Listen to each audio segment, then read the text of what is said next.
सबके यीशु ख्रीष्ट नाम नमस्कार। यीशु महाप्रभु गोटे कथा नहीं कहला से गोटे लोक तार बगीचा लगे गोटे डुमरी गछ रपिला हेले से गोटे दिन से डुमरी गछ आसी देखला जे से गछ फल दे ना हेले तार चाकर के कहला मुई 3 वर्ष होइलानी ए गछ आसी देखली जे ए गछ फल दे ना हेले ए गछ के काटी देस तार चाकर के कहला।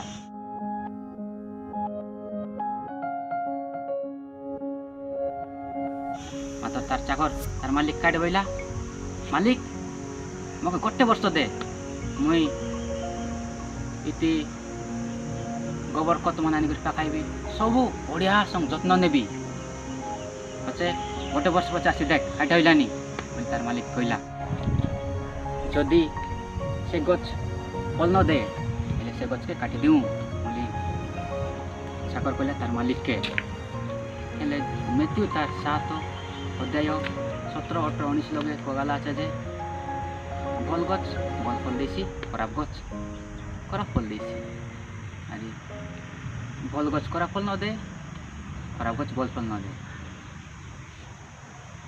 जदि एबे गोटे गछ फल न दे ताके दियास बोली कगाला आमे से गोटे गछ पारा तमे देखलास नी दुईटा गछ আছে गोटे गछ फल আছে गोटे गछ फल নাই एला आमे कोन गछ पारा सान बेले अनि धीरे धीरे बढ़िया आइलोनी फल खाम जदि न करबार से काटाइसी स्वर्ग जाय ना करबार से आमे यीशु महाप्रभु जता शीघ्र लानी आमे तैयार होइरु सालता संग तैयार होइरु एले आमे जडी बेले यीशु महाप्रभु आइसी तार संग कोटी कोटी दूत मनाई भाई आमे शीघ्र जाय करबार से ए प्रभु हमके आशीर्वाद कर जेंते कि आमे फल काम करबो आरी तुम रास्ता दे चली पारबो जडी बेले यीशु महाप्रभु आइसी